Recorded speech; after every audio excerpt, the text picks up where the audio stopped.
Үгүй яаж нааг сонсож байгаа. За.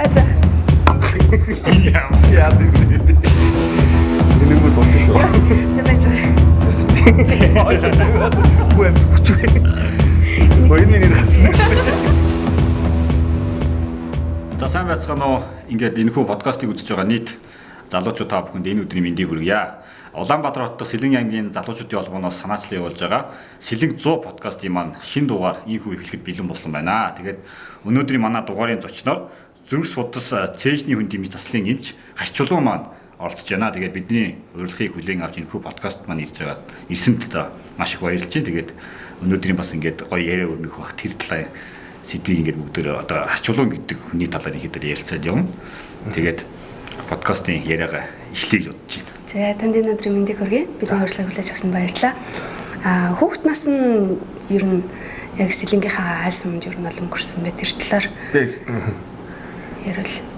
Би болохоор яг Сэлэнгийн төв буюу Сүхбаатар төрсэн. Тийм тэгээ Сүхбаатар төрсэн. Тэгээд 5-6 нас хүртлээ буюу сургуулийн өмнөх боловсруулалтаа бүх цэцэрлэгтэй бүгд Сэлэнгтэй байж байгаа. Тэгээд 1-р ангита орохдоо олох хотод ирээд тэгээ хотод ирээ суурсан байгаа. Аав ээжид нар бол бүгдээрээ Сэлэнгийнх. Тийм Сэлэнгийн угол байсан. Тэгээ бүгдээрээ зүгээргээд сурсан байна. Цэцэрлэгээ сандаг уу? Цэцэрлэгийнхаа үеийг цэцэрлэгтээ гараа хугалж тал их сайн. аль цэцэрлэгтэйсэн? Тэр яг нөгөө ингээд 5 шар ингээд байж юу гэдэг чинь ингээд голдоо юутэй шар 5 давхрыг хажуу талд цэцэрлэг гэдэг үстэй 186 л. Тий. Тийм. Шарынх юм байна тий. Би шар 5 давхртай байдаг байсан тий. За хүүхэд насны талаар би асуумаар байна л да. Ер нь бол яг энэ асуултыг зочин болгоноос ирэхэд асууж байгаа. За хүүхэд наснда яг Харчулуун гэдэг хүн яг ямар хөө төлөвшөлтөй хүүхэд байв. Тэгээ одоо ингээд эрхэлж байгаа ажилч гэдэг юм уу, мэрэгжилч гэдэг юм уу тэр тал хүүхэд насны яг тэр мөрөөдөл зорилгоор ингээд хөтлөгдөөд ингээд явж байгаа юу гэдэг ч юм уу тэр талаас хүүхэд насныхаа бас бяцхан дурсамжаасаа бидэртэй хуваалцвал. Хүүхэд насны бяцхан дурсамжаа. Гэхдээ одоо яг Одоо жишээ нь миний хувьд гэхэд би цэцэрлэгтэй байхдаа цэцэрлэгийнх нөгөө бүр жоохных үеийг амар сайн сандаг байхгүй. Тэгээ багш биднийг амар бэлдүүлээд нөгөө жоохон байхад бид эдэд нөгөө бицлийн өөрсөд гэж болдог. Тэгээ ngo тэргээр бид эд чинь ингээд нөгөө бүжгээ хамтлаг байгуулсан. Тэгээ бүжгээ амар их бэлддэг байсан байхгүй. Ерөөсө тэр 5-6 настай тийм. Тийм. Тэгээд яг миний санаж байгаагаас ямарч байсан 1-2-3 жил бол ер нь тэгж байнга ер нь бол бэлддэг. Тэгэхээр яг бүр ингээд 3 наснаас хойш цэцэрлэгийн дурсамж надад бол байгаа байхгүй.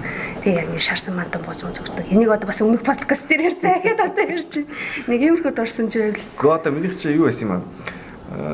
Яг тэр гар хугацлаа. Тэр маршрутгүй тэр яг Батөргөл гэдэг нэг хүү байсан. Тэгээ би багтаа авч жоох эртөө хөвч нэлээс ноцолтой шүү дээ. Тэгээд ноцолтод байж байгаа тэр бүх барилтаад. Тэгээд мэдээж тэс нэг чөлөөт бөхөөр барилдахаар чинь нөгөө одоо ингээ далаар нунгааж ижил тэр чинь нөгөө ялах хэрэгтэй шүү дээ. Тэгээд би одоо ингээ гараа ингээ хойшнол дарцсан байсан юм шиг. Тэгээд нөгөө нөхөр маань дээрээ дарсараа гар хугалчихсан. Тэгээд гоо одоо тэгэл жоохон лээсэн чинь тэгээд жоох хөхтэй тарж байгаараа авчихсан. Тэгэл имлэг очиод тэрийг боолт хилдэгцэн. Тэгээ нэг ингээд тэр чихээр нь гипсдүүлсэн. Тэгээ гипсдүүлсэн цэцэрлэгтээ явж чадахгүй. Тэгээ нөгөө яадаг шээсэн тэр гэр захтандаг байсан. Тэгээ ингээд бүтэн гипсчгээр чинь давсараа юм оруулж маажал. Тэр үед л та миний цэцэрлэгт бол хамгийн.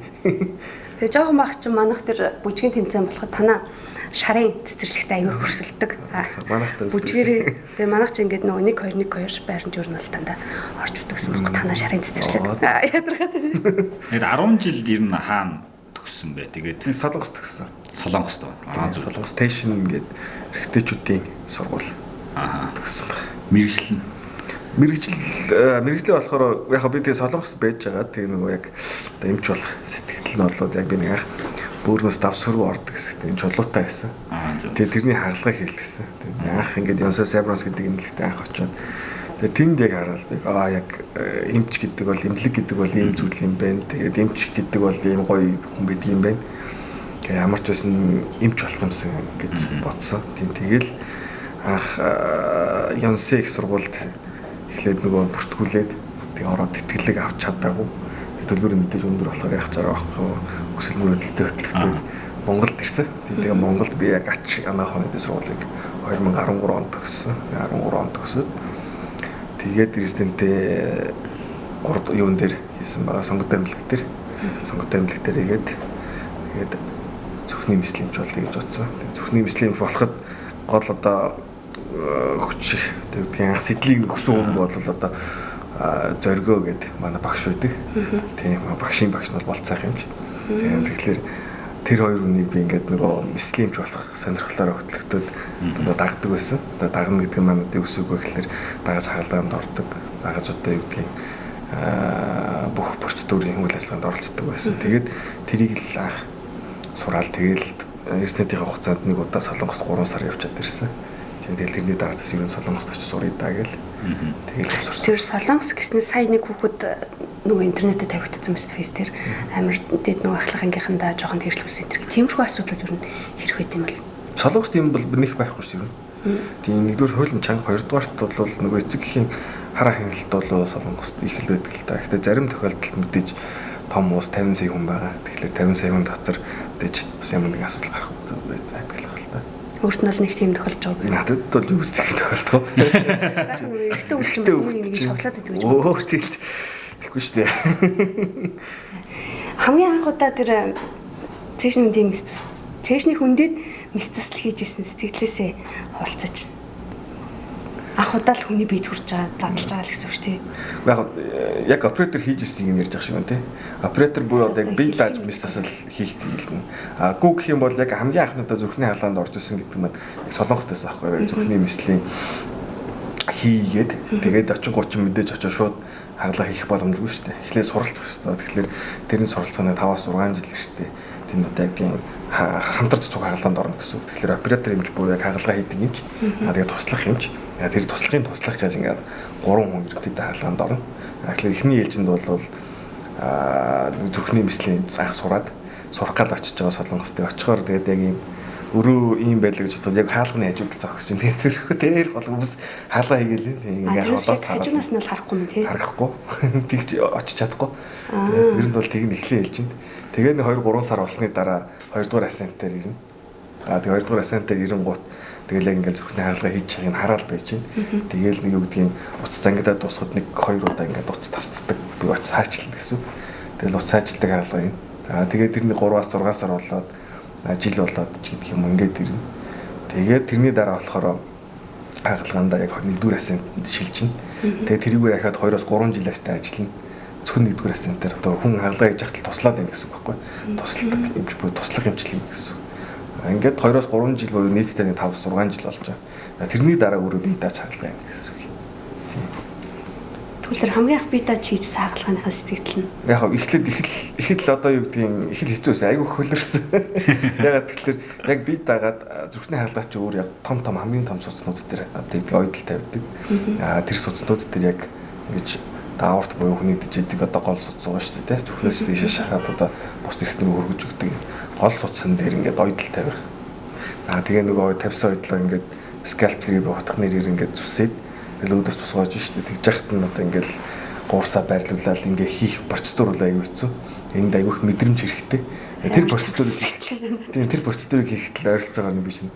Нэг цаг гарам хийжсэн тэрийг бараг хагалгаа дуусчих واخ. Тэрийг хийгээд тэрийг хийжсэн тэр бол аюу удаан. Ер нь бол ямар ч ус ихийн туртаа хүнийх нь хийдэг ажил бол биш юм байна. Наад чинь бол хийж чаддаг. За Солонгост бол ингээд сураад энэ бол тэр анхны эмс ажилбарыг ерөнхийдөө Солонгост эзэмшсэн байна шүү дээ тий. За мэдээж Монголдо ирсэн тий. За Монголдо ирээд яг ямархуу чиглэл рүү оров. Тэгээд яг тэр мэрэгжлээ мэдээж бас ингээд улам боловсруулад ингээд ирсэн баг тий. Тэгээ өнөөдөр бас яг тэр Монголдо ирсэн тэр үйл явц чи өнөөдрийн түвшинд яг ямархуу явагдаж байгаа бай тий. Одоо өөрийн чинь төслүүдийг ерөнхийдөө сонссон тий. Зүрх мартахгүйгээд бас нэг нэлийн томоохон төсөл явагдаж байгаа шүү дээ. Энэ төсөлдөө бас нэлийн хамааралтай гэж сонссон. Тэр талаасаа бас биднэрт ингээд бас дэлгэрэнгүй мэдээлэл өгөөч. Одоо бол яг юуны Улаанбаатар сонгогдсон эмнэлэг зөвшөөрсөн цэжний үндэ бичлэг хэмжээр ажиллаж байгаа. Тэгээ энэ маань яаж байгаа вэ гэхээр хүүхдийн зүрхний хаалгаа, том бүний өмнө зүрхний хаалгаа, тэгээ цэжний уушигны дуран, мөн улаан одоо цэжний үндэ хаалгаа хийж байгаа гэсэн үг. Энэ дотор нь юу гэдэг вэ гэхээр голтын хавдар, уушигны хавдар, улаан хавдрын хаалгаануудыг бол ерөнхийдөө хийдэг гэсэн үг. Ер нь бол гол одоо хаалгаа хийж байгаа маань хөвчлэн хүүхдийн төрөлхийн гажиг дээр хаалгаа хийж байгаа. Тийм ойролцоогоор бол анх төсөл хэрэгжээд эхэлсэн байгаа. Нэг ойролцоогоор доод чинь бараг 400 хүүхэд хаалганд орчиж байгаа гэсэн үг. Тэгэхээр 400 гаруй. Тийм гаруй хүүхэд юм. Монголд гэсэн үг шүү дээ. Тийм Монголд одоо анх намайг ирэхээс өмнө хаалга ажилласан. Тэгээ ирээд мэдээж хаалга өмбөр ихсэн. Тэгээ төсөл маань ч гэсэн бас нэлээд урагштай сайн явж байгаа. Тэгэхээр энэ төсөлд явж байгаа мөн нөгөө ундан гэж төсөл байна. Ундан төсөл тийм сонсчихсон тийм. Ундан төсөл гэдэг маань нөгөө хязгаараас чанд буюу одоо нөгөө хөдөө орон нутагт очиж хүүхдүүдэд үйлчилж буюу хүүхдүүдийг үзэж, оншилж тэгмээ тэндээсээ шаардлагатай хүүхдүүдэд цуг авчирч ингээд хаалганд оруулж ирүүл болгодог гэсэн үг юм. Болцоохон юм чинь ингээд тэр баг санаачлах юу санаачлах гэсэн үг. Тэгээд болцоохон эмчийг бол яг болцоохон эмчээр дамжуулж ирнэ хүмүүс жилийн мэдэх хөөхтэй бундан төслийг. Тэгэхээр асчулуун гэдэг эмч маань бас тэр төсөлд бол нэлээд бас үйл ажиллагаанд орцоод ингээд явж байгаа юм шүү дээ. Хамтран. Одоогоор нийтдээ хичнээн хүүхдэд хаалга хийсэн юм аа. 400 гаруй хүүхэд байгаа. 400 гаруй нэг төслийг өгөөд хийж байгаа тийм. Тэгэхээр одоо яг нийгмийн яг энэ зүрхний төрөлхийн ийм эмгэгтэй гажигтай гэж ярьдаг уу?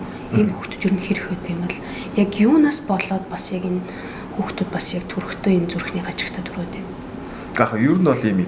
Одоо урал дэлхийд яг тийм юмнаас гэсэн юм бол байхгүй байгаа. Энд нь гадаад болон дотоод нөлөө гэсэн нөлөөнүүд байдаг. Хөвчлэн бол цэвэр агаар тий. Нэгдүгээрт нь цэвэр агаар, хоёрдугаарт нь одоо жирэмсэн байх үедээ ямар нэгэн эмийн бодис ч гэдэг юм уу, тийм бодисуудад хортсон байх ч гэдэг юм уу тий.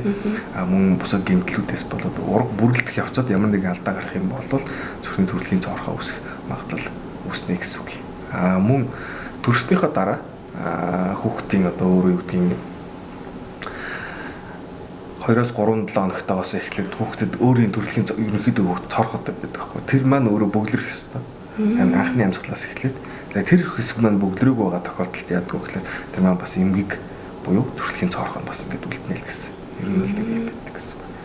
За саяхан манай холбооны Сэлэг 100 гээд Шилэнг аймгийн шилдэг 100 залуучуудыг хүрээнд тулсан арга хэмжээ болсон. Тэрэн дээр асчулуу маань ирж оролцоо. Тэгээд энэ 5 номинацийг манайх шалгаруулсан тийм. Тэгээд асчулуу маань юу лээ?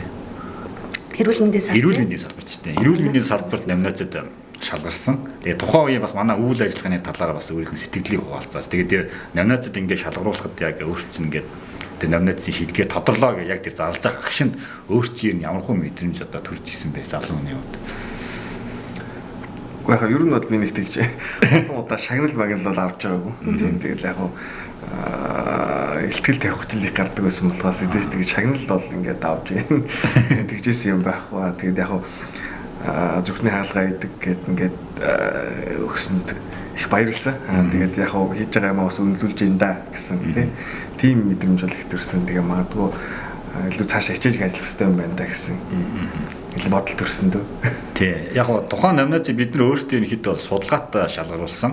Тухайн нэр дэвшигчдэрээ ерөнхийдөө бол яг өөрсдийнхөө бааз хүрээндээ мэдээллийн хүрээндээ бид нар яг нэр дэвшигчдэрээ тодруулаад тэр дундаасаа шилдэгүүдээ ерөнхийдөө шалгаруулъя гэдэг бүх одоо CV ч гэдэг юм үү тийм мэдлэг туршлага хийж байгаа хийсэн ажил одоо хийж байгаа ажил гэдэг юм төсөл мөсөл гэлтэй янз янзын бүх зүйлүүдийг бид нар судлаад за тэгээд ерөнхийдөө санал хураалтаар ерөнхийдөө явж исэн юм аа яг холбооны шалгаруултан дээр. Тэгээд яг өөрийн чинь саналыг хамгийн олон хүний саналаар ингээд тухайд гарч ирсэн байхгүй. Тэгээд бас арчлан хэмжээг ерөнхийдөө тодорхойлсон гол зүйл нь болохоор нөгөө зүрх мартахгүй төсөл байсан. Энэ төсөл чинь ерөнхийдөө яг Монгол улсын хэмжээнд бол хүн болгонд хүрсэн хүн болгон мэддэг. Айгуу тийм мундаг том төсөл учраас бас энэ дээр сэлэнгийн хүн ингээд оролцоод цэжнүн тийм эсцэлийн хэмжээр ингээд ажиллаж байгаа гэдэг дээр ер нь бол айгуу акцент өгч тэр үгээр нь ер нь бол намнацд шалгаруулж ирсэн. Тэгээд тэр бас надад нэг асуух юм. Би өөр нөгөө аварцтай оролцож хэмжээгөө давхар арга хэмжээд олцоод тэгээд нөгөө Facebook дээрээс зургийг харсан байхгүй. Сохноос бэлэг авч байгаа. Тэр яг юу болсон юм бэ? Тэр чинь нөгөө ингээд ширээнээс нэг азтан гараад тэгсэн тэр нь би тарахгүй юу. Тэгээ би тараад тэгээ шагналаа төрс одоо гэдэг нь бэлэг авах гээд очихгүй юу. Өвлийн өгнөөс тэгээ өвлийн өгнөөс бэлэг авсан. Тэгээ бэлэг өнсөл өгд одоо манай сасан охинд өсөглөө. Тэгэхээр нөө заа гэдэг өнсөл тэгээд тэр акшнд л авсан зураг нийтлээ. Тэр яг нөгөө кадр өвлийн өгөнд өнсүүлсэн зураг хаана байна вэ? Тэрийг л аваагүй баг. Тэрийг л аваагүй байхгүй. Тэр зургийг хэн авсан бэ? Үзчихвэл зурагчин тэр өвлийн өвгний зургийг өгнө. Ер нь бол яг манай холбооны зүгээс гэх юм бол ер нь Сэлэнг 100 гэдэг энэхүү яг хүндэтгэлийн ийм арга хэмжээг энэ жил бол жилдээ нэг удаа зохион байгуулжий гэдэг энэ санаачлагтай нэгдэвж байгаа. Тэгэхээр яг одоо эрүүл мэндийн салбар дээр ингээд ер нь хасчулуун гэдэг хүнийг би зүгээр асуултаа өөрчилж одоо. Хасчулуун гэдэг хүнийг ер нь хүмүүс Сэлэнгийнх гэж ер нь хэр мэддэг вэ? Ер нь их мэдэхгүй шүү дээ. Ер нь мэдэхгүй дээ. Тэгэхээр манай үйл ажиллагааны гол зорилго нь ерөөсөө л энэ байхгүй. Маш олон Сэлэнгийн чадвартай мундаг залуучууд байдаг. Одоо жишээлбэл би нэг гарын 10 руунд залуучуудаа мэдчихэж жишээ нэ. Жагарч гисэн тий. Тэгэхээр одоо ингээ хасчулуун гэдэг хүний яг тэр Сэлэнг 100 арга хэмжээнд тэр ингээ номиностой тодруулж байхад ингээ манайх олж ирж байгаа. Тэгээ Сэлэнг ер нь манай холбооны одоо энэ явагдаж байгаа үйл ажиллагаанууд бол яг Сэлэнгийн шилдэг залуучууд за бидний мэддэг бай мэддэггүй маш олон залуучууд байдаг юм байлээ. Тэгээ энэ залуучуудыгаа иргэн сурвалжлаад тий олж мэдээ тэгээ нийтэд ерөнхийдөө сэлэгчүүдтэй бас таниулъя гэдэг үндсэн зорилгыг агуулж байгаа. Тэгээ Сэлэнг 100 гэдэг шинэ жилийн арга хэмжээ бол яг тэр үндсэн зорилгыг агуулсан. Өнөөдрийн бидний явагдаж байгаа Сэлэнг 100 подкаст маань мөн л тэр утга учирыг агуулж байгаа гэсэн.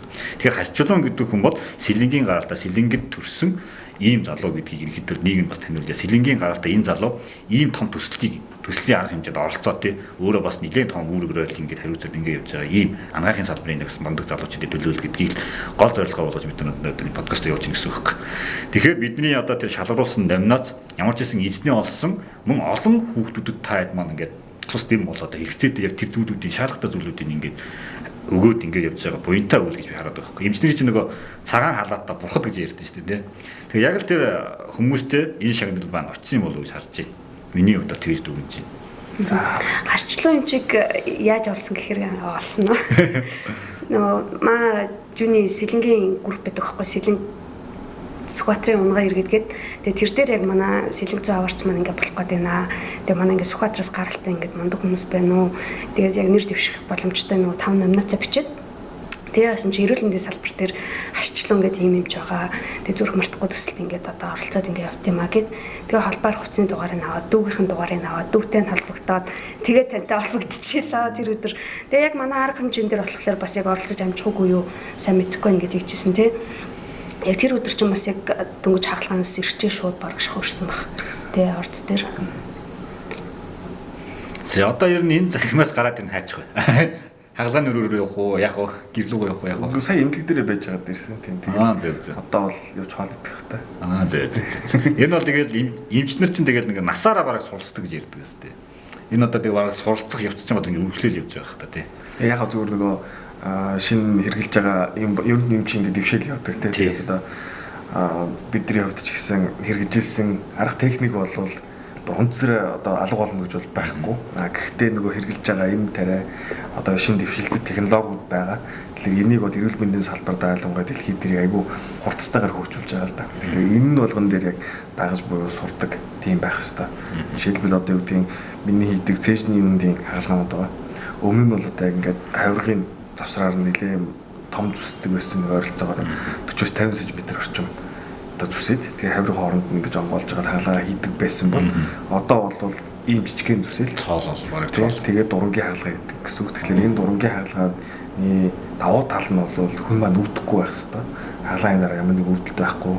Мөн эмнэлгийн одоо нөгөө эмнэлэгт байх хугацаа нь өөрөө богино болдог. Тэгээд юу гэдгийг санхүү хөвд ч гэсэн илүү эмнэлэгт байх хугацаанд богино байх тусам яаж байх нь илүү их санхүүгийн илүү хэмнэлттэй байх гэсэн үг тийм хэмнэлттэй байдаг гэсэн. Мөн өвчтөндөө сэтгэл ханамж өндөр. Тийм мэдээж эмчээс бол маш хэмжээний ур чадвар шаардна. Ягаад тэгэхээр энэ доор хийж байгаа хаалгаа тэнд дэлгэцэнд харж хаалгаа юм гэсэн үг л одоо ингээд доош харж дээш хадаад нөгөө харж байгаа юм гэсэн. Тэгэхээр бол маш хэмжээний ур чадвар бас их шаардна. Тэгэхээр энэ болгон дээр байнгын суралцаал хараал явж байна гэсэн үг. Одоо энэ бундан төсөл гэж явж байна. Мөн зүрх мартахгүй гэх төсөл ингээд ба явж исэн тийм. Тэгэхээр энэ төсөл ер нь Сэлэнг аймаг руу ер нь хэр оролцоотой байсан бэ? Одоо Сэлэнгээс одоо хэр олон хүүхдүүд энэ хагалгаанд оролцож ирсэн юм бол зөндөө хүүхд орсон байгаа. Одоо бүр нэг буганд тийм бугандтын нэг ангийн нэг ширээний хоёр эрэгтэй эмэгтэй хоёр хүүхд нэг өдөр дараалал хагалгаанд орж ирсэн тийм. Тэгээд хоёулаа яг ингээд ширээн дээр. Тэгээд эхлээд яг явахдаа надад үзүүлж ирсэн байхгүй. Тэгээд үзүүлээд яг бугантаас яг явах гэжсэн чинь жоо хоцроод ирлээ гээд. Тэгээ яг тэр хоёр хүүхдийг үзчихсэн. Тэгээд болцоо хамжуудаа. Хоёлаа зэрэг үзүүлж таарсан. Яг дараалаад нэг анги хоёр хүүхд тахгүй юу? Тэгээ шууд дараалаад орж ширээний хоёр юм биш үү? Яг зөв ширээний найзууд гэдэг шиг тийм. Ширээний найзууд. Тэгэл наа чи ихтэй бас юм тохиол юм тий. Тэгээ хамгийн сүүлд гээд өчтөр штэ 5 дахь өдөр тий. 5 дахь өдөр бид нэг 2 ихэр хүүхд тий. 2 ихэр хүүхдийн нэг өдөр аалгаа байсан. Өглөө их чинь ороод дараа нь дүү нь ороод тэгээ ингээд хоёлаа яг хажуудлын өрөөнд нэг өрөөндөө тэгээд ээж автагаа зүг гэдэг. Мэдээж хагалгаа амжилттай. Мэдээж хагалгаа амжилттай. Ер нь ойрд өдөрт хэрэг хагалгаа хийж байна. Хэдэн хагалгаа хийж байна? Ер нь бол өдөрт 2 хагалгаа байна. Тэгээд зүрхний хагалгаа бол ойролцоогоор нэг 4-5 цаг орчим үргэлжилдэг. Тэгэхээр ойролцоогоор яаж ч үс нэг 10 цаг орчим хагалгаа байна гэсэн үг. Тэгэхээр өдөрт одоо хэдэн цаг шин гэсэн үг таад? Тэгвэл зүрхний мэсэл чинь ер нь айгуу тийм драматик гэж ярьдаг шүү дээ. Нэг тийм байхгүй. Ер нь хэдэн минут секундээр л өөрчлөгддөг. Тэгээ зүрхний агшилт одоо юу гэдэг те эргэн сэргэлт эргээд муудах магадлал маш өндөр. Тийм учраас ер нь бол тэгэл хаалгаа хийгээ зөвшөөрөл аваад ингэдэг сэргэлэл орой болчихдаг та.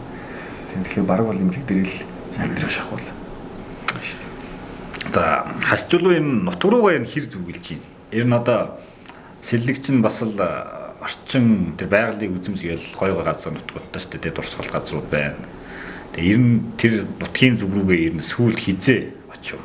Сая яг оны өмнөхөнтөө 10 сард 11 сард очсон. Нөгөө зүрх мартахгүй төслийнхүүдсэн тийм тэгээд яг юунаас сэлэнгийн төвөөс эхэлж үзлэг хийгээд тэгээд бүх юунуудээр сумдуудаар ороод тэгээд ирсэн байгаа. Сая хүүхдүүдэд үзээд тэгэл ирсэн. Тэгэхэд хамгийн сүүлд явбуу да. Тийм тэрнээс яг зориод ингээд зөвхөн юу яах гэдэг тийм амрах гач гэдэг юм ингээд очих цаг нь бол яг үнэ нэг л их байхгүй. Тийм дандаа ажлын шугамар. Ажлын шугамар л хамгийн сүүлд нэг удаа очсон. Бас нэг зураг фэйсбүүкээс нь би харж ирсэн нөгөө өөртөө нэг амар атлах зураг нөгөө селфигээ тавьсан мөлөө зургийг аваад тавьсан мөлөө тэр өвчтөн нь тэгээ доод комент нь юу гэсэн байлаа. Аав нь илүү таа гэсэн чинь нэг гэртэй байгаа шүү гэж бичсэн байдаг.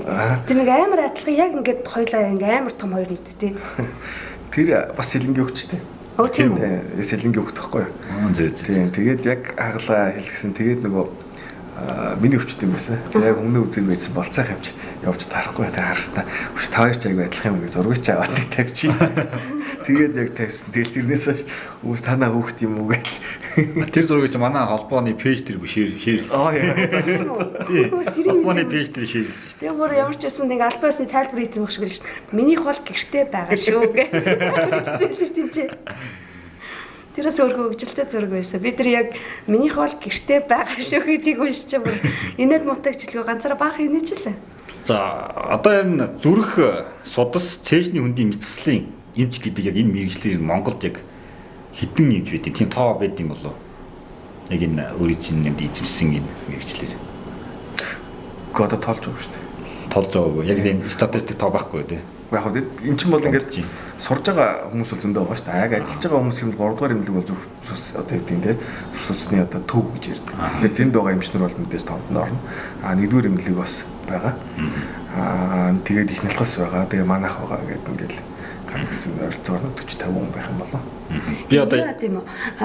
Зүрх судас тэшний үндийн ингээд мис тасал хийхэд нөгөө ирэх авна гэж тийм юм байт юм. Яг. Нэгдүгээр эмчлэгч одоо нөгөө хаглаа их зөвшөөрлөг лиценз гэж байгаа. Эмчийн лиценз гэж байдаг шүү дээ. Тий. Тэр бол 5 жилээр сонгогдоод явдаг гэсэн үг. Тэгээд дээрэс нь нэмээд юуны subspecial буюу одоо нөгөө юугээс урсан байх хэвээр нарийн мэрэгсэн байх хэвээр. Тэгээд зүрх судас цэжнүүд юмслаар нарийн мэрэгших хэвээр. Тэгээ би сая яагаад энэ асуултыг асуусан бэ гэхээр яг энэ мэрэгжлийг бас ингээд сонирхож байгаа залуучууд бас байж болно шүү дээ тийм. Одоо залуу ий гарч ирж байгаа. Энэ ангаах Монголд бол одоо ангаахын салбарын нэлийн бас ингээд хөгжөөд явж штэ. Тэгэхээр ингээд илүү боловсроод ингээд явах бах. Тэгээд хамгийн гол нь яг энэ мэрэгжлийг сонгож байгаа, сонгохыг хүсэж байгаа тийм залуучууд байвал мэдээж хасчулан гэдэг маш том туршлага байгаа өөртөө хөдлөсөн мэдлэг байгаа тийм. Тэр талаас бас нийт залуучууд руу хандаад бай мэдээлэл зөвлөгөө байдлаар хэлбэл мэдээлэл зөвлөгөө.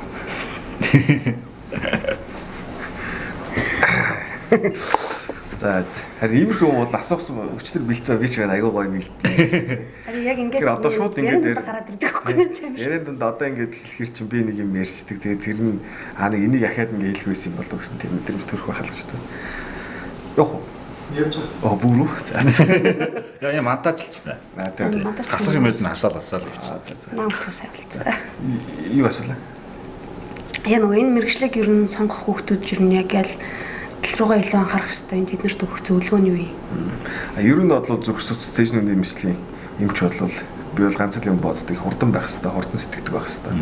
Тийм яг л минут секундээр л яг хүний амин настай одоо шууд хамаатай гэсэн үг шүү дээ. Тэгэхээр хийж байгаа юмдаа хурдтай бөгөөд хийж байгаа юмдаа яг бат итгэлтэй их зөрөгтэй байх хэрэгтэй. Тэгэл баян тэгж боддог өглөө болгоно л хаалганд орч юм хаалганд орох болгонд бол одоо юу гэдгийг тийм өөртөө итгэлтэй ямар сандаа би ч одоо хаалгаа дууссан гот харангийн амьдрал гэдэг дуу тавина. Тий. Харангийн фэн юм. Яагүй харангийн фэн гэхээс илүү амьдрал гэдэг дуу нь их гоё санагддаг. Хүний амьдрал. Өөр дуулаад өгч штеп. Чи бүтнээр нь болчихсон. Одоо хоолоос үз. За. Ингээд ерөнхийдөө болчихжээ шүү дээ. Юу тийм үү? Хагалгаа хамгийн анх ингээ хагалгаа хийж яхад ингээд салгалж ийсэн үү? Гэхдээ ер нь их салгалж байгаагүй. Тийм. Яг тэгэхээр тийм хүмүүс болохоор гэж бодоод байдаг. Гэхдээ нөгөө өмнө нь ингээд бараг чинь 1-р асент хийгээд 4 жил болно гэдэг чинь ойролцоогоор бараг 1500 орчим хаалганд орчиж байгаа байхгүй. Хажуугаас нь яг байнга харсаар байгаа. Тийм. Тэгэхээр чи ингээд нөгөө хүн чинь ингээд аажмаар ингээд дасаад байна. Тэгэхээр бол гарны чичирлэг чинь сандрал гэж ил байна үгээс гарны чичирлэг гэж бодоод байхгүй л дээ. Одоо би гэхэд өөрөө амар өндрөөс айдаг байхгүй. Тэгээ өндрөлөө нэг гарч чаддгүй. Тэгээд одоо өчнөө дээшээ гардаг мөртөө доош өрсө харж чадахгүй. Ингээ харах толонтандаа салгадаг. Ерөөсө тэрийгээ давж чадахгүй байгаа байхгүй. Таны хувьд болохоор ерөөсө тийм сандрал байхгүй, тийм айц гэж байхгүй болсон юм шүү дээ, тий. Уу яг айц гэж бол хүн болгоно байна. Гэхдээ юу гэдгийг хийж байгаа мэрэгчлээс өөрөө айгаад байх юм бол аглаа гэж болохгүй л дээ, тий. Тэгэхээр бол айцаа даван туулна. Тий. За би тэгвэл ямар ч гэсэн өндрөөс айдаг айцаа л давъя да. Өндрөөс өсрөх хэрэгтэй шүү. Тэрстэй юм мэдрэмж. За ингээд хүмүүс чинь ингээд нэг доороо нэг шав мөвтэй байдаг шүү дээ тий. Өөр чинь одоо яг өөрийнх нь гараа сургасан бэлтгэсэн тийм шав байгаа юу? Би яг одоо яг 1 жил болж байгаа. Тэгэхээр 1 жилийн хугацаанд бол мэдээж шав бэлтэнж гэдэг юм уу те. Одоо ингээд сурахад бол хэцүү. Тэгээ тийм учраас яг одоохон байхгүй. Гэхдээ намайг яг дагаад одоо юу гэдэг хаалганыхаа төлөвлөгөө юмнуудыг хийгээд явж байгаа 2 залуу бол байх нь. Зөв. Болцоохон юм чи шавь шав. Тэгээ тэр муу шавийн болох. Шавийн болох. Шавийн. За. Энэ логог би сая харлаа. Энэ зүрх вэ те энэ улаан. Тэгээ энэ бяцхан зүрхэнд амьдрал бэлгэлээ гэдэг. Тийм байна. Яг зүрхээр ингээ хийцэн мөртлөө голын улаан нь яг зүрх байгаа тийм тий. Сая яг ярьж хахт нарсан чинь. Тэгээд би хараа яг асуух гэдэг нь болохоор зүрхний яг ийм одоо хөгшин хүмүүс ч юм уу одоо бид нар ч юм уу цаашид энэ зүрхээ ер нь бол яг яаж хамгаалах ёстой ч юм уу. Тийм нөгөө заавал архаг шууд тэг яг эмнэлгийн хэлгээ нүгж хэлт юм байгаад мэдэхгүй байна. Одоо хавдар болгохгүй тулд хүн яг юу хийх ёстой гэдэг юмыг л би яг асуух гэдэг байгаа байхгүй. Одоо нэг зөвлөгөө маань ер нь бол юм л дээ. Яг нас баралтын хамгийн ихний шалтгаан бол өндөр шалтгаандаа байгаа нь бол хамгийн эхлээд зүрх судас дараа хавдар орж байгаа байхгүй. Тэгэхээр зүрх судасны өвчнөд бол хамгийн чухал юм нь юу гэхээр даралт өндөр биш байх хэвээр. Цуснд хог тусны хэмжээ бага байх хэвээр. Амын цус чингэн байх хэвээр. Сахар хэвэн байх хэвээр. Гэсэн дээрээс нь хамгийн сүүлийнх нь стресс бага байх хэвээр гэсэн. Иймэрхүү одоо юу гэдгийг урьдчилан сэргийлтэл байх хэвээр. Тэгэхээр энэ нөхцөл зүйлүүд байх юм бол яг нь даралт гэсэн даралт нь аажимдаа явсараа зүрхийг тэлдэг зарим зүрхний булчингууд нь одоо юу гэдгийг бусад өвчнүүд үүсэх магадлал хүчин зүйлүүд нь болж байгаа гэсэн. Тэгэхээр бол яадаг гэхээр хүмүүс их хвчлэн явж байгаа л яг ирээл даралт хэсчлээ нэг юм уугаа зүгээр болчихно гэж ойлгоод байдаг л да. Тэгээд тийм бол биш. Тэгэхээр энэ бол хүчин зүйлүүдийг бүгдийг нь арилгаж ижил яг нь зүрх эрүүл гэнэ л гэсэн үг байхгүй. Хавдар ч гэсэн мөн ялгаагүй. Уушгины хавдар, лоолон хавдар бол эхний ээлжин цээж гашуургадаг байна. Цээж гашуургаад энэ удаан үргэлжлэхээр яадаг вэ гэхээр улаан одоо юу гэдгийг баг зэргийн шархч гэдэг юм үүсгэн. Энэ шарх үүсгэхээр яадаг вэ гэхээр дараа хавдрыг эсрэг шилжинэ гэсэн үг байхгүй. Уушгч гэсэн мөн адил цэвэр агаарт байхгүй бол яг нь цэвэр агаар нарийн ширхэгтэй тоосон зураг уушгир орох юм бол энэ удаандаа үргэлжлэхээр уушгины хавдрыг үүсгэх хамгийн чухал нь дээрээс нь тамхитал агарын бохирдлууд их байгаа гэсэн. Тэгээ өмнө нь бол одоо харж байгаагаар бол БЦ вирус айгүйх өндөр байсан их байсан. Тэрнээсээ шалтгаалаад одоо Монгол улс дэлхийд одоо элгийн хавдраар бол тэр бүлдэг ус шүү дээ. 3 сая ванта мөртлөө бус элгийн хавдартай усуудыг утгах юм бол хамаагүй их байдаг гэсэн. Тэгэхээр тэр бол БЦ вирус бол нөхцөлдөл хүчин зүйл байна да. Яг хавдар үүсгэж байгаа юм нь бол БЦ вирус нь аяанда буюу аажимдаа үүсгдэг юм гэсэн үг. Тэгэхээр бол одоо бол хотын энэ утаа ийм ихтэй байгаа тохиолдолд бол ер нь бол 7 хоногт нэг удаа бас их агаарч зүү гарч явах хэрэгтэй. Нарийн шигтэй тоосон зөрдөө байх юм бол тийм маск их сайн зүүдэг байх хэрэгтэй ч гэдэг юм үү. Одоо тэгээ коронавигоос болоод хүмүүс л маск аягүй сайн хэрэглэж штэ. Тэр маскны хэрэглээ аягүй сайн өндөр байх юм бол яг нь одоо хавдар тусгаж гэдэг юм эндээс үрдсэн сэргийлж болно л гэсэн. За их нэлхс төр ихэд л одоо тоо гарсан байлээ штэ. Өмнө нь хүүхдүүдийн ханаад агиох байсан байхгүй. Тэгээ хүүхдийн оролддггүй гэл ингэж идэг байсан бол корона гараад бүгд маск зүүснээсээ болоод ер нь бол баг хүүхдийн ханаад нөгөө багасч байгаа байхгүй. Тэгээ айгүй багасч байгаа. Бүр илэрхий харагдахус багасч байгаа. Тэгэхээр бидний жижигхэн хийж байгаа зүйл бол цаашдын эрүүл байх хамгийн чухал юмнууд л гэсэн үг л дээ зүйл гэсэн. Өнөөл цаашаа ч гэсэн яг ингээ өвөл болохоор ч юм уу утаанаас сэргийлээд давхар нөгөө нарийн тоосон цараас сэргийлээд ч юм маск зүүж авах юм бол ядаж бас яг ханаад хүрэхгүй байх боломжтой мөлий шүү дээ. Би ч яг энэ корона туснаас хойш ковид ихснээс хойш тусаагүй гэхдээ ер нь бол байн маск зүүдэг. Тэнгууд ингээд ерөөсөө өмнө ингээд нэг жоохон л үүдэл ямар ч байсан нэг бага саг хэмжээгээр ханаад өртөө гэсэн мэт ерөөсөө тийм ханаад байхгүй болсон байхгүй надад. Тэгэхээр бол энд бас нэг давуу чанар байна гэсэн үг л дээ. Ковидын бас нэг давуу чанар нь одоо хүмүүсийг одоо годомж талбайгаар хамаагүй нэг шүлсэн айдаг тэр мөр одоо ихэд баг ариун цэврийг маш тийм шал өөрчилж байгаа хүмүүсийн хувь тэр зуршил гэдэг юм уу те. Манайх нэг тийм хүү байдаг гэсэн те. Тэгэхээр бас тэрийг дагаад бас ингээд нөгөө ханаа томоо төгчмөр эрс багсаж байгаа шүү дээ те. Тэгэхээр энэ маск гэдэг зүйл агаар бие бохирдлоос биднийг ямар их сайн хамгаалж байгаа юм бэ гэдгийг нэг хэвэл энэ бас сайн тал нь бол энийг харуулчлаа гэж хараад байгаа. Тэр бас юу яриад байсан нэг жоохон байхад одоо манай ээж аав нар ч юм уу эмээ өвгөнөр чи үед нөгөө шаардлагатай амирх байсан гэд. Тэнгууд яг одоо үе рүү ингээд ирэнгууд нөгөө илгэний нөгөө хавдар БЦ вирус амир ихсэн гэд тэр шиг одоо ковидор өвчлөсөн хүн одоо хэдэн жилийн дараа ч юм уу тийм уушны нөгөө хор уршиг урхаг юм тиймтэй болох магадaltaй юм болохгүй юу? Ер нь бол ковид гэдэг маань өөрөө юу гэсэн үг вэ гэхээр ковид бол амьсгалын зам явж байна. Тэгээд амьсгалын зам дотор ороод тэрнийхээ дараа хүндрэл нь бол оршихны хатгалгаа болж хүндэрдэг. Тэгээд энэ маань их цочмогоор буюу хурдан явцдаа л үсэдэг. Тэгэхээр юу гэж хэлэхэд нэрлээ нэг удаа ковид тусчгаараа л одоо юу гэдгийг одоо 5 жилийн дараа 10 жилийн дараа тийм үүснэ гэсэн үг биш. Яг л ковид бол тусаал эдгэр идэгтлэл тухайн өвчин байна уу гэсэн биш. Тэрний дараа эргээ зүгээр болчихороо нөгөө сорвжилт буюу fibroid болдог гэсэн үг. Сорвжилт үүсчихдээ гэсэн үг. Тэгэхээр сорвжилт өөрөө хатууралах үлдчихнэ гэсэн үг. Тийм тэрнээс одоо ахиж ингээд удаан явцдаа уршигтай юм бол биш л тийм. Эсвэргээр хавдар гэдэг зүйл бол юу гэсэн үг вэ гэхээр хавдар гэдэг маань өөрөө ерөөсөө л эсийн буруу уралдал гэсэн үг. Тэгэхээр юу жилгээд нэхлээр одоо гэдэг нь шүү дээ. Арсны хавдар байна, нүдний хавдар байна, одоо юу гэдгийг ингээл янз янзын хавдар гэж ярьдаг тийм. Тэгэхээр эдгээр бүгдээр юу гэхээр хүн чинь эсээс бүрдэж байгаа. Тэгэхээр эсийн буруу уралдал хавдар үүсэж байгаа байхгүй. Тэгэхээр энийг хүчин зүйлд нь одоо нэг вирус гүг гэх юм бол тоосон цэр их ороод бүглөөлөлт ингээл явсараа л төгийн гаралтай уршигны хавдруудыг үүсгэн бронхит байдаг. Мөн юу гэдгийг нарийн шигтэй тоосон цэр бол препарат уужгийн хажуу талаар буюу уртлагаа дэлбэн хоорондуудаар орж ирнэ гэсэн үг л дээ. За бидний өнөөдрийн энэ подкастт маань урилгын минь хүлээн авч оролцсон арчлал эмчтэй маш их баярлалаа. Тэгээд таны цаашдынхаа ажил амьдралтанд бас өндрөөс их амжилтыг хүсье. Манд нь өөрийнхөө яг тэр зорьсон бас зорилготой хүрээрэй гэдгийг бас өрөмөр байна. За баярлалаа. Та хэд ч гэсэн бас баярлалаа. Сэлэнгийн 100 awards гэдэг ийм төсөл гаргаад тэгээд энэ подкастууд ороод хүмүүсийг танилцуулаад ингээд аюутгын хооронд нэг одоо өмнө нь бол наваг одоо сэлэнгэд төрсөн тэгээ сэлэнгийн хүүхдүүдийг бол мэдхгүй хинч мэдхгүй байсан. Тэгэхээр одоо бас ингээд таниулаад бас тэ ингээд үзүүлж байгаад бас баярлалаа. Тэгээд залуучууд юм чинь залуу хүмүүст айлгамгүйяа тэгэхээр зэнийг цагт бас бүгдлээ ирээдүй болох ийм залуу хүмүүст зөв мэрэгчлээ зөв хүмүүс байгаад бус хүмүүс энэ подкастыг сонсох юм бол бас хэрэгтэй мэдээлэл нь болоод зарим зүйлд нь зөв чиглүүлдэг хүний амьдрал ч ихсэн шүү дээ. Ингээд жижигхэн яг ингээд уурч явж байгаа жижигхэн зүг хатгах хэмжээний болоход амьдрал өөрчлөлттэй бөгөөд тэр одоо гэдгийг өөрчилждэг тийм учраас бас тэр дайгуу хитгдэг тийм учраас ер нь бол хамгийн чухал юм бол хүний хоорондын харилцаа аюул чухал. Тэгэхээр хүн хоорондын харилцаа, хүмүүсийн хоорондын энийг зуучилж өгч гоё подкаст хийж байгаад бас баярлалаа. За баярлалаа.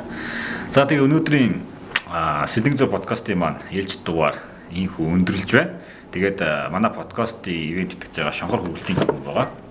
Энэ компанийн гарын бэлгийг зочиндоо батлуулъя. За баярлалаа.